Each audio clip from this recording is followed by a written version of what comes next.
Apakah salat-salat fardu yang belum dikerjakan saat masa-masa dahulu harus ditebus seperti halnya puasa Ramadan dalam persoalan ini?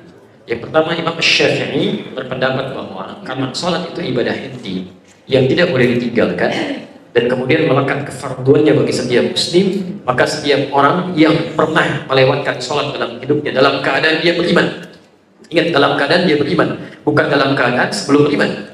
Ada non-muslim misalnya nggak pernah sholat, bersyahadat masuk Islam, nah itu tidak perlu dia memikirkan sholat-sholat yang dulu, yang dia tidak kerjakan dalam keadaan tidak ada imannya. Dengan dia bersyahadat, gugur semua dosanya dan bertobat dalam keadaan yang baik. Karena itu mohon maaf ya, saya agak sedikit lompat sedikit saja. Kalau ada orang mau masuk Islam, itu jangan dibimbing dengan kalimat yang banyak-banyak, apalagi diminta istighfar. Istighfar dulu, Bapak itu salah ya dulu, kenapa baru masuk Islamnya sekarang?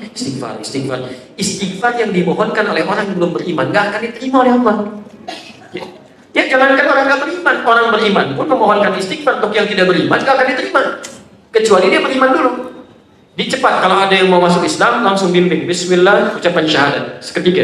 Dengan kalimat syahadat yang diucapkan, dengan taubat yang dia lakukan, gugur semua dosa-dosanya, dibuka lembaran baru. Tapi kalau ada orang sudah beriman, dia sengaja meninggalkan sholat, dia berdosa di situ. Begitu dia sadar, dia bertobat, kata Imam Syafi'i, sedapat mungkin dalam setiap sholat fardunya, selesai sholat fardu yang wajib bagi dia saat itu, dia tunaikan lagi sholat-sholat yang pernah dia kemudian kerjakan dan tinggalkan dulu, dengan niat sholat pengganti yang dulu bisa bertanding dengan sholat-sholat sebelum atau setelah sholat fardunya, sepanjang di situ ada syariat sholat sunnah.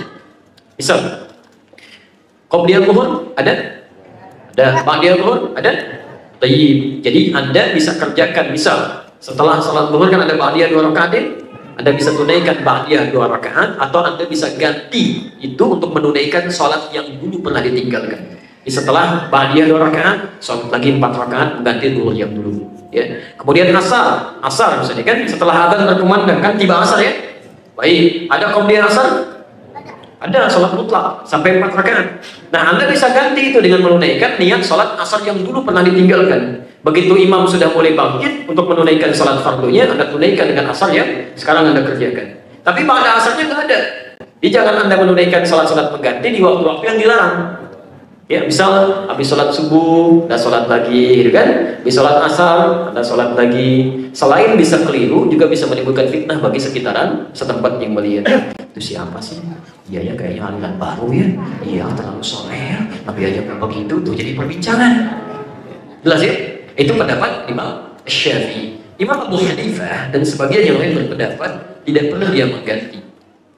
Karena dengan tobatnya, dan kalau serius tobat dia lakukan seperti petunjuk di Quran surat keempat ayat 17 sampai dengan ayat 18, maka gugur semua kesalahan yang telah dia perbuat. Dia hanya perlu untuk meningkatkan amal soleh yang bisa dia kerjakan. Misal sholat fardu tingkatkan kemudian dengan menambah sholat sunnahnya. Nggak pernah tahajud, ganti dengan tahajudnya. Tingkatkan bacaan Al-Qurannya, perbanyak sedekahnya. Itu bisa menutup yang dulu-dulu yang pernah dikerjakan. Dua-duanya ini ijtihad dari para ulama, karena dalilnya tidak langsung tegas menyampaikan itu sangat terbuka. Karena itu ada 2 pilihan terbuka bagi Anda, sekalipun saya pribadi memilih menguatkan pendapat yang kedua. Menguatkan pendapat yang kedua. Jelas di sini?